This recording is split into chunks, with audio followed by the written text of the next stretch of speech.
The Great Fire of London happened in 1666. It was one of the most important events in the city's history.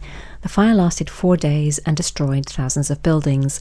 London was changed forever. In this video, we will talk about how the fire started, why it spread so quickly, and how it changed the city. As usual, if you want the transcript of this video, please check the pinned comment below. The Great Fire of London began in a bakery on Pudding Lane on the night of 2nd of September 1666. Soon it spread to other parts of London. But why did the fire spread so quickly? There are several reasons. First, in those days, most houses were built very close together. They were made of wood, which burns easily. This made it easy for the fire to spread from one house to the next. Second, the weather was hot, dry, and windy. These conditions helped the fire to grow and spread across the city. Third, firefighting methods were quite basic at that time. The fire started near the River Thames, but people couldn't get enough water from the river to stop it. Another way to fight a fire was to create fire breaks by demolishing the buildings around it. Fire breaks are gaps that stop fires from spreading. However, in the early hours of the fire, the Lord Mayor of London, Sir Thomas Bloodworth, refused to allow people to destroy the houses near the fire. Because of this, the fire kept spreading. After 4 days, the fire finally stopped because the wind became weaker and people used gunpowder to make fire breaks. The damage caused by the fire was enormous.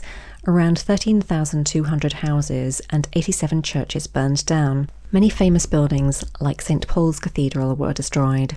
As far as we know, only a few people died in the fire, but tens of thousands of Londoners lost their homes.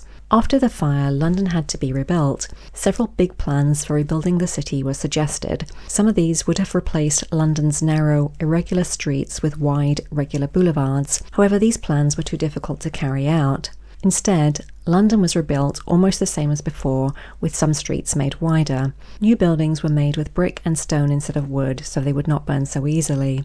Many new public buildings were built to replace those that had been destroyed by the fire. One of the most famous is St. Paul's Cathedral, designed by Christopher Wren.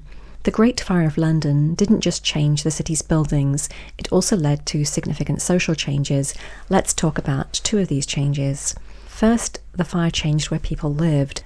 Many of the people who lost their homes left London and moved to areas surrounding the city. Second, the destruction caused by the fire led to modern fire insurance. People began paying insurance companies to insure their properties against fire damage. These insurance companies even created their own fire brigades to fight fires in the buildings that they insured.